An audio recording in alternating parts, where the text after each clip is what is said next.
আপুর প্রতি আপনার ভালোবাসা? আসলে ভালোবাসার তো কোনো স্পেসিফিকভাবে সংজ্ঞা হয় না। প্রত্যেকটা ভালোবাসা প্রতিটা মানুষের প্রতি আলাদা আলাদা থাকে, ফিলিংসও আলাদা আলাদা থাকে। যেমন ওকে আমি আসলে কখনো ফ্রেন্ডের থেকে বেশি আমার বোনের মতো দেখছি, যে মনে হয়েছে যে না, ফ্রেন্ড তো হয়তোবা একটা সময় সার্টেন টাইম পরে সম্পর্কটাতে দূরত্ব চলে আসে, বাট বোন জিনিসটাতে আসলে কখনো দূরত্ব আসে না। হাজার মানে ব্যস্ততা বলি বা যাই বলি না কেন, তার মাঝে মনে হয় না বোনটার একটু খোঁজ নিতে হবে, বা তার সাথে কথা না হলেও মনের মধ্যে একটা অন্যরকম ফিলিংস কাজ করে যে আচ্ছা আমার বোনটা কী করতেছে। ঠিক ওই রকম সবসময় হুমার প্রতি আমার একটা ফিলিংস কাজ করে যে আচ্ছা ওর কী হচ্ছে বা কী করতেছে, বা কখনো দোয়া করতে গেলে অটোমেটিক হয়তো বা আমার ফ্যামিলির সাথে সাথে ওর জন্য আমার দোয়া চলে আসে।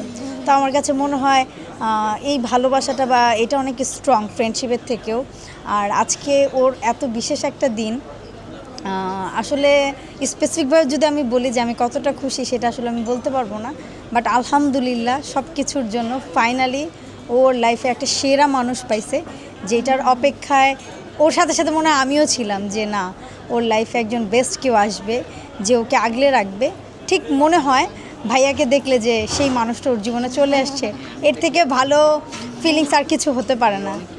হ্যাঁ, মানে এতটা কেয়ার করে, মানে ভাইয়ার চোখে মুখে মানে দেখা যায় একটা মানুষের প্রতি কেয়ার, ভালোবাসা, শ্রদ্ধা, সম্মান। সবথেকে বড় ভাইয়ার ভিতরে আমি যেটা দেখছি হুমার প্রতি অনেক সম্মান। এটা আসলে খুব কম মানুষের ভিতরে পাওয়া যায়।